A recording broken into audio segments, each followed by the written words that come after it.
ராவன் பட்டுக்கு இதுவரை ஒரே ஒரு மொட்டை தான் போட்டிருக்கோம். ஹேர் நல்லா க்ரோத் ஆகியிருக்கு. மொட்டைலாம் போட வேணாம், இனி ஹேர் கட்டே பண்ணிக்கலான்னு அவங்க அப்பா சொல்லிட்டாங்க. ஸோ நேச்சுரல் சலூனுக்கு தான் நானும் என் தம்பியும் வந்திருக்கோம். பைக்கில் வரும்போதே ராவன் தூங்கிட்டான்.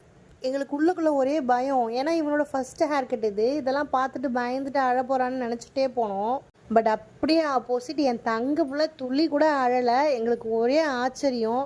நல்லா வேடிக்கை பார்த்துட்டு கோஆப்ரேட் பண்ணிகிட்டு இருந்தான். இந்த வீட்டில் இருக்கும் போதெல்லாம் என் ஃபேஸ் நல்லா பளபளன்னு ஃப்ரெஷ்ஷாக தான் இருக்கும். எங்கேயாச்சும் வெளில கிளம்பி போகிறப்ப தான் ரொம்ப கேவலமாக இருக்கும். எனக்கு மட்டும்தான் இப்படியா இல்லை எல்லாருக்கும் இப்படியான்னு தெரியல. ராவன் பட்டோட ஃபைனல் லுக் இப்படி தான் இருந்துச்சு, சூப்பராக.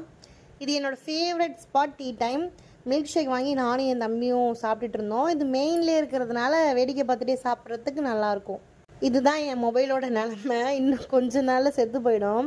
கேமரா உடச்சி மொபைலில் அடுப்பில் தூக்கி போட்டு என்னென்ன அந்த கொடுமை பண்ணணுமோ அது எல்லாம் பண்ணது இவன் தான். எல்லாத்துக்கும் காரணம் இவன் தான். அப்புறம் வீட்டுக்கு வந்து குளிச்சுட்டு சாமியை கும்பிட்டுட்டு பட்டையை போட்டாச்சு ராவனுக்கு.